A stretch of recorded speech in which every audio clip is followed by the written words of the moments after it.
Welcome back to the channel. Lots and lots of football to get into in this one. We're going to go straight NFL on this, reacting to the divisional round games.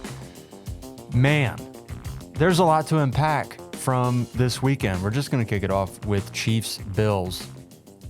It felt like 2021 all over again. I don't know about you watching the game at home, but I just felt like I was white knuckling it the entire game, as for whatever reason the Chiefs discovered their superstar offense once again, and Josh Allen and Patrick Mahomes are trading blows back and forth.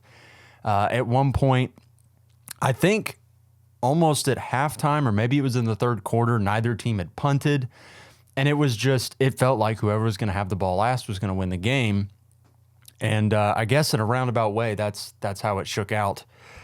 What a game. I think first and foremost, the takeaway from this game is just, let's take a moment to appreciate what these two quarterbacks are and what this rivalry is for the NFL.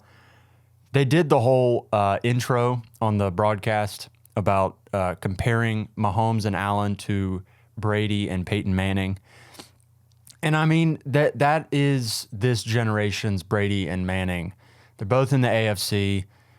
Their two teams are basically the end-all, be-all for the conference. I know the Bengals had a run, but it just feels like the playoffs aren't complete without a Mahomes and Allen matchup in the playoffs. And so every year that we get one, it feels like whoever wins that matchup is probably going to go to the Super Bowl. That's just what it feels like. I know it doesn't work out that way, and it may not work out that way this year. I mean, the Ravens could certainly go out and just take care of business. They've been incredible, but it just feels like this game matters so much. And it's not just for these two teams, it's for the quarterbacks. It's for Mahomes and Allen's legacy. It just feels like it matters so much. And so these games that are so tight, and it feels like it's going to come down to the wire, and it does every single time. You've got the 13 seconds game, and then you've got last night where I guess part of it is Buffalo's defense. I mean, they're rolling out Jimmys and Joes. Basically anybody who's got a pulse off the street, they're throwing them in there. I think at one point, at the beginning of the game, McDermott said that they had 4 healthy linebackers, and that was the first time that had ever happened in his coaching career. And those guys are getting hurt throughout the game. I mean, A.J. Klein is getting hurt, and, everybody is going in and out of the lineup, getting nicked up and stuff. And through it all, Patrick Mahomes is just dotting them up. And that Chiefs offense has not looked that good all year. It feels like they looked good against Miami, but a lot of that game was conditions, and it's so freaking cold. And the Dolphins, I mean, everybody knew the Dolphins just couldn't compete in those conditions in Arrowhead. Like, it just wasn't going to happen. Everybody knew that. You knew it. I knew it. It wasn't going to happen. And so for the Chiefs to then, coming off that game where they kicked a lot of field goals, I mean, they won that game because Harrison Butker was just nails. Then you go to Buffalo in a road environment that they had talked up all week. It felt like, okay, now we're going to really see if the Chiefs have it, because this is money time in the playoffs against the Bills. I know the Bills' defense has been hurt, but man, Patrick Mahomes always finds a way to do it. I was thinking about this game beforehand, like what would we think about this game afterward? There was really only 2 ways to think about it. It was either going to be Josh Allen got over the hump, and he's that guy, and it finally, they break through. That it's been year over year that they've been so close, and it hasn't really been Josh Allen's fault necessarily that they've been losing these games. He's played great, and just for whatever reason, they can't come up with the win at the end of the game. Or why did we ever bet against Patrick Mahomes? Like, until we see somebody other than Tom Brady beat Patrick Mahomes in the playoffs, you just have to assume Patrick Mahomes is going to figure it out, because nobody aside from the GOAT has figured Patrick Mahomes out. And Tom Brady got him when it was his first year in the league, and then he got him, in a Super Bowl matchup when their offensive line, the Chiefs' offensive line, was awful, and and they just couldn't get anything done. 6 straight AFC championships in 6 years for Patrick Mahomes and the Chiefs. That doesn't even feel real. 6 straight AFC championships in the 6 years that Patrick Mahomes has started for the Chiefs. That shouldn't be possible, and yet it is because it's Patrick Mahomes. And I know they have not been good on offense all year. In fact, this is the worst year of Patrick Mahomes' career. And yet, I mean, it's like death and taxes. Patrick Mahomes is in the AFC Championship. You know, they had to go do it in Buffalo. And Buffalo gave them their best shot. And the Chiefs offense found a way to sort of like will themselves across the finish line to sort of resurrect this offense that we've expected from them. Travis Kelce looked great. He had 2 touchdowns. And, you know, Marquez Valdez-Scantling is making catches.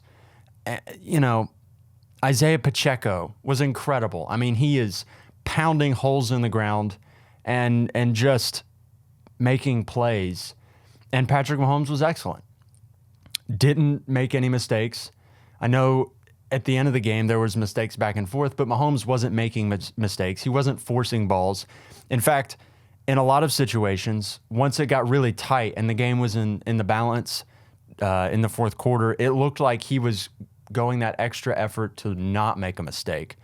He was a little bit inaccurate and the offense was stalling, but he was putting the ball in places where it was either his guy was going to catch it or nobody was going to catch it. He wasn't forcing it into tight windows between 2 defenders. I mean, it was, if we lose this game, it's not going to be because I made a mistake and created the loss out of a win. Just a fantastic game. And I think sitting there on my couch, completely white-knuckled, feeling like I don't know where this is going to go. And that's sort of how I felt like going into the game. It was, this is a coin flip. And I think where I defaulted to at the end of the day was just, I don't know if I can bet against Patrick Mahomes. I don't know if they're going to win. I don't know if Buffalo is just going to come out and have a tour de force offensive showing and run the ball down their throats. But I just cannot bet against Patrick Mahomes until I see it. And ultimately, that's the way it shook out. The Chiefs pulled it out, win 27-24. On the Bills' side of this, there's a lot to unpack. On the one hand, Josh Allen was excellent. Pulling up his box score here, he has 186 yards and a touchdown passing, and he has 72 yards rushing and 2 touchdowns on the ground. It wasn't for lack of plays from Josh Allen that the Bills lost this game. They lost this game. They were just one play away, it felt like, in the second half. They pushed the Chiefs around in the offense in the first half on the offensive line. It felt like, and this made total sense, it was they discovered in the last month of the season they could run the ball on anybody with James Cook with that offensive line. And they realized, okay, if we're going to beat the Chiefs, we got to keep Patrick Mahomes off the field and we got to wear that defense out. And for the first half, for 30 minutes, it looked like that's what's going to happen. In the fourth quarter, they're going to just wear this defense down. And they were long drives. It was not just a quick hitter here and there. No, these were 10-play, 15-play, 75-yard touchdown drives that the Bills were putting together. And they were scoring 6 at the end of it. And it just felt like, oh, man, they're going to do it. They're going to get over the hump. Josh Allen is excellent once again. And they're going to do it. And then the fourth quarter comes, and both teams, it felt like, just tightened up. Because they knew, like everybody else knew, sitting at home, this was massive. And this was for legacy, and this was for, you know, all the marbles, as it were. Even though it's a divisional game, again, this game, Bills-Chiefs, it just matters so much for so many people. And you get the opportunity to play the Ravens for a chance to go to the Super Bowl. So the job's not done, but it's such an important game with so much riding on it, and everybody knew it. And it's cold, and it's playoff environment, and Bills Mafia is going crazy, throwing snowballs at you while it's going on. And it's a great game. a great game and a great way to end it. Ultimately, the Bills come up short, like they have the other 3 times they've come up short in the playoffs. They have Patrick Mahomes' number in the regular season, but when it counts, they cannot get it done. And it does feel like they're a bit snake bitten, like they just are cursed or something, or you almost associate some sort of supernatural equivalence to all these times that they have played great and just haven't been able to get it done. I mean, when you lose with 13 seconds left on the clock and a lead, when you lose because your kicker can't make a 40-yard field goal to send it to overtime, yeah, when you lose and your quarterback has a million touchdowns, it's brutal. And I feel for Bills fans because I know you feel terrible today. You feel like we got to fire Sean McDermott. We got to do something to shake things up. And I really thought there for a second when you're running that fake punt in the fourth quarter on your own end that, man, they know, like we know, we've got to have it, and they're forcing it because the Chiefs defense stiffened up. And when they did not convert that fake punt, it was like, oh man, McDermott's going to get murdered for this on Monday. And I think, at the end of the day, the Chiefs had 10 men on the field, and I get wanting to capitalize on that in that moment. But you come up short. It's just sort of the flavor of the day, if you will, for the Buffalo Bills. They're making plays up until the moment when they have to have it, and they don't get it done when they have to have it, and the Chiefs have gotten it done when they've had to have it, and ultimately the Chiefs have come out on top in these matchups. So Josh Allen plays great. Patrick Mahomes plays great. I think at one point I saw that Patrick Mahomes had more 20-plus yard passes than he did incompletions, which is insanity. It's absolutely insanity. Again, you just can't bet against Patrick Mahomes until you see somebody beat him, and nobody's been able to do it yet. Maybe the Ravens get it done next week. I don't know. I don't know. It feels like I just won't be betting against Patrick Mahomes. Next week, I think the line opened up at Ravens -3 at home. I'll just default to the Chiefs. I know the Ravens are probably the better team on paper. They don't have all the injuries on defense the Bills had, and probably they'll figure out a way to slow the Chiefs' offenses down. But, man, you just don't bet against Patrick Mahomes. It is the Brady effect, where those last 10 years, if you gave Brady the ball with time, you're done. Everybody knew it.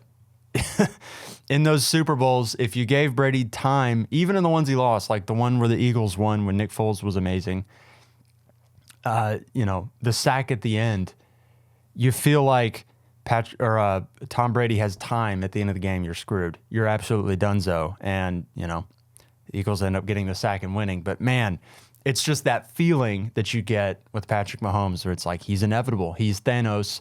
He's going to snap his fingers and your playoff dreams are dying. So, massive win for the Chiefs. What a wonderful game. Again, just like sit back and relish the fact that we're getting these amazing games in clutch moments when you're white-knuckling it in the final minute because you don't know who's going to win. You don't know who's going to come up and make a play. There were so many mistakes in this game, and yet it was one of the more entertaining games I can remember in a long time. Just a wonderful game.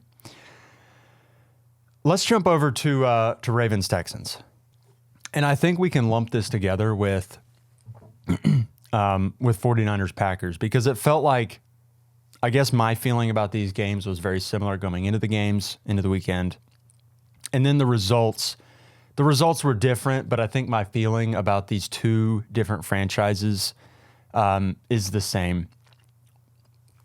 With Houston and the Packers, you feel like you're a year away, maybe even 2 years away, but you're right there, and you've got your guy, you've got your quarterback, you've got your coach and your quarterback, frankly. Jordan Love is incredible, and I know he forced some passes in the fourth quarter, and ultimately they came up short. But the body of work, like the first, I don't know, 9 weeks of the season, Jordan Love legitimately looked like he might get benched. I mean, he was not good whatsoever. And then, I don't know, like a switch flipped and they started figuring things out on offense. And it results in, destroying the Cowboys in the playoffs, absolutely murdering them, and then going to Santa Clara, playing the 49ers really tight and having a chance to win the game in the fourth quarter. I know you haven't been able to beat the 49ers in several years, but that's what you want at the end of the day. You want a chance with your guy holding the football to go win the game in the fourth quarter. And I think for them to have that opportunity says so much about where this franchise is and where it's going. A report came out that the Packers are going to make Jordan Love one of the highest paid quarterbacks in the league after this season. And I think, you want to see it for 2 years. I think that's the adage. Like with NBA players, right? A guy can have a top 5 season and then sort of fade into oblivion a little bit.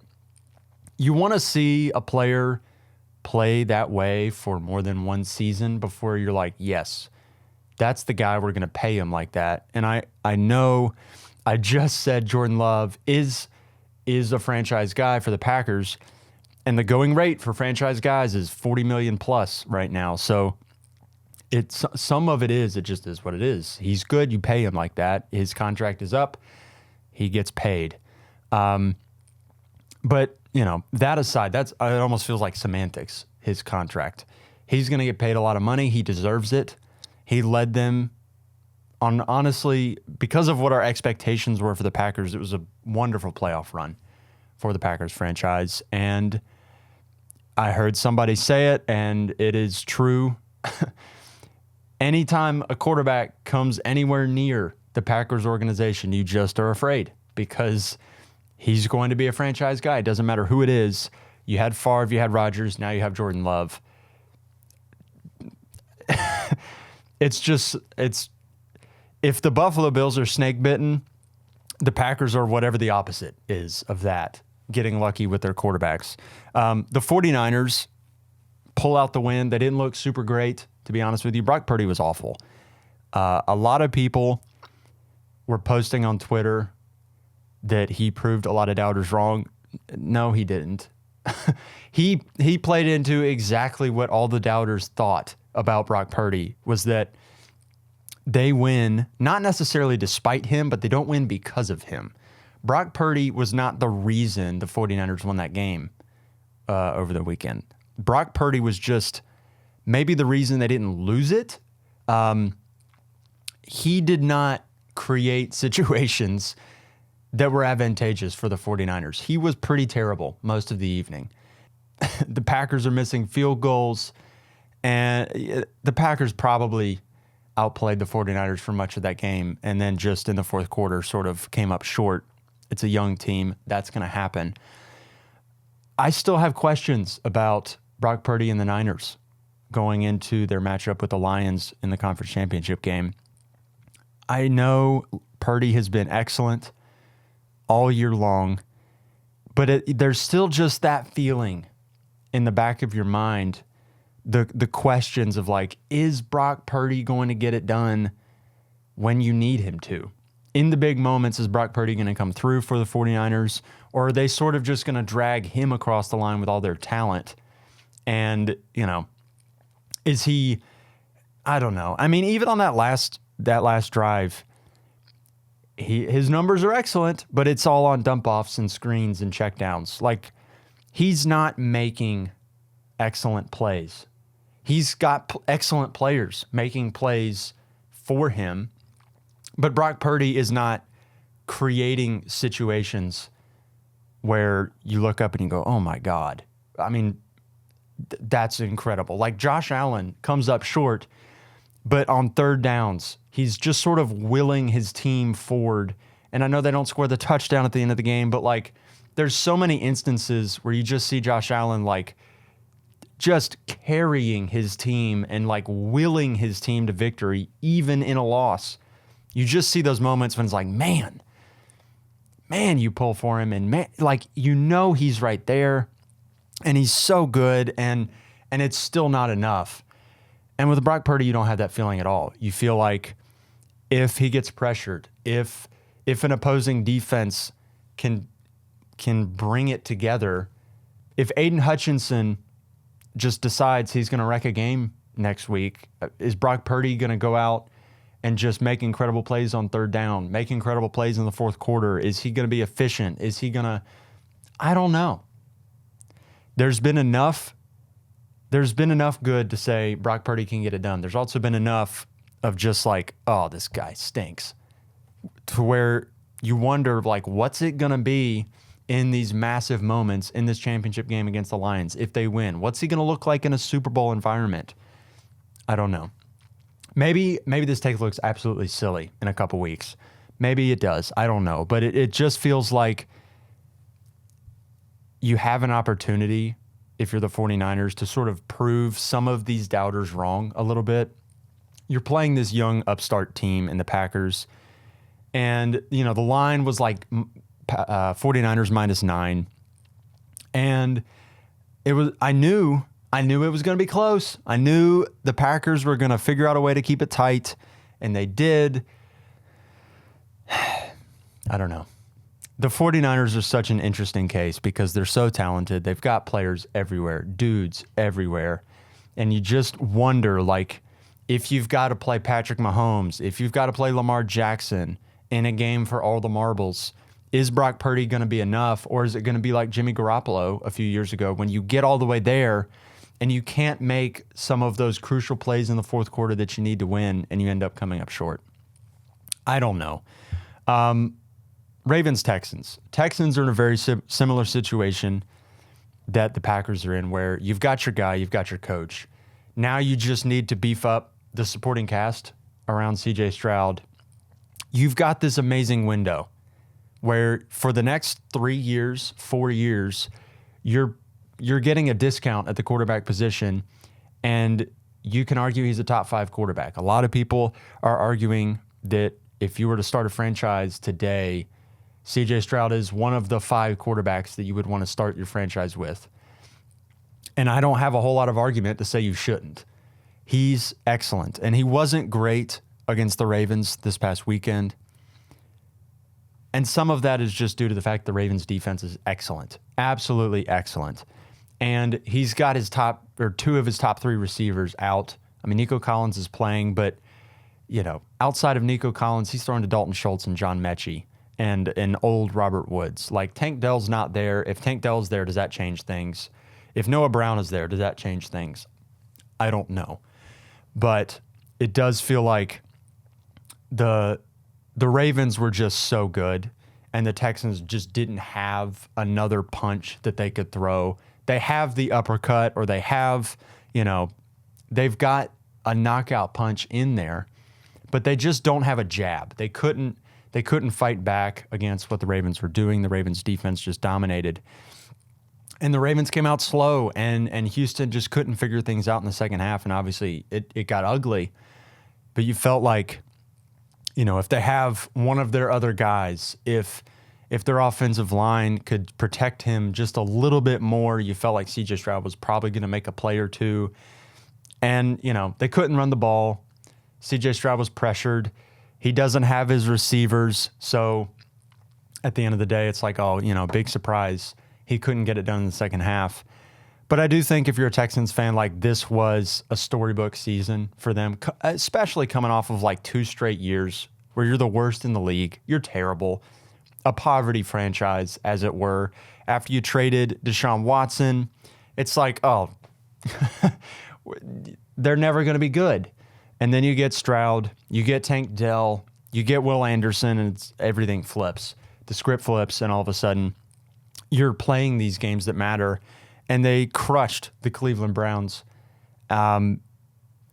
Just a great season for the Texans, and I think you got to feel really, really good about what you've got. And they're going to be a problem in the AFC for the next decade with CJ Stroud at the helm.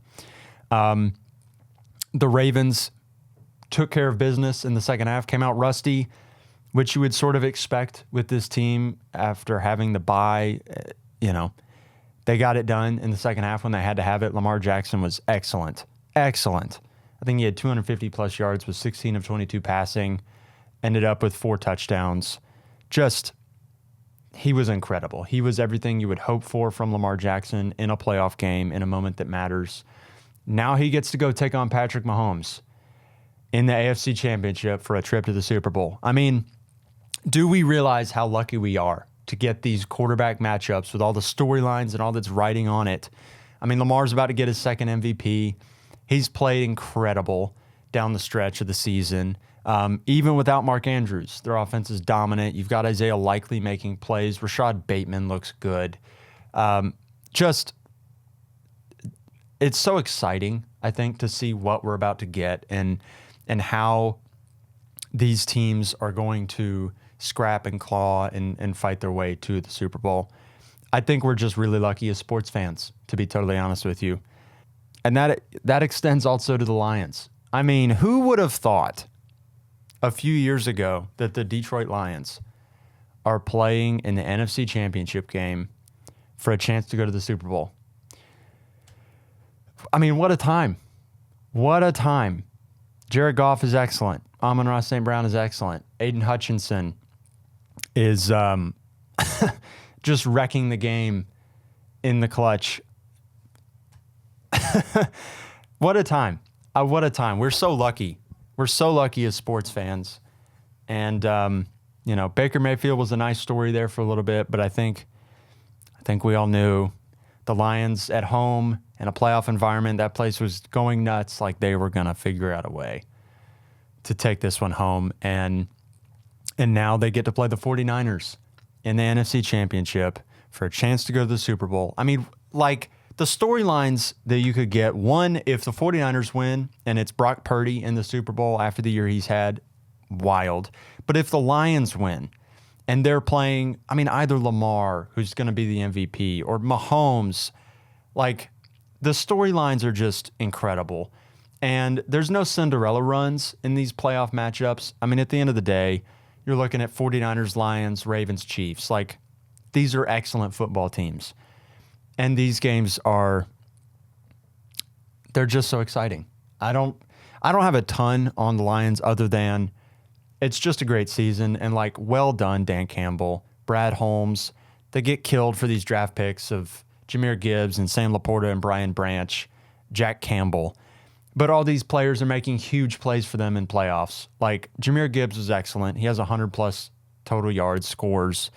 Sam Laporta sets the tight end rookie record for receiving or for receptions and for touchdowns, and then has a buttload of catches in the divisional playoffs. And Brian Branch gets a sack. And, like, these guys that they're getting killed for because they're not positions of need, or maybe they're not, like, valuable positions in the draft, they hit on all of them, and they're all key players in this playoff run. It's just incredible. Great story, and you feel so good for the Lions fan base, for the city of Detroit, because, like, they've been awful for 30 years. For longer than I have been alive, they've been the dregs of the NFL world, and they're back, and they're definitely a great chance to make it to a Super Bowl. And you just feel great for Jared Goff, for the redemption story that this is. Like, they make the trade for Stafford, sending him to the Rams, and they get Goff back. And I think you can make the argument that both teams won. The Rams get their Super Bowl with Stafford in year one, and the Lions are now en route to potentially a Super Bowl of their own with Jared Goff and all the accompanied pieces that they got for Stafford. So I think the takeaway for me from all these games is just appreciate this game that we all love. Appreciate these games that we've been getting, because they are excellent and the storylines are plentiful.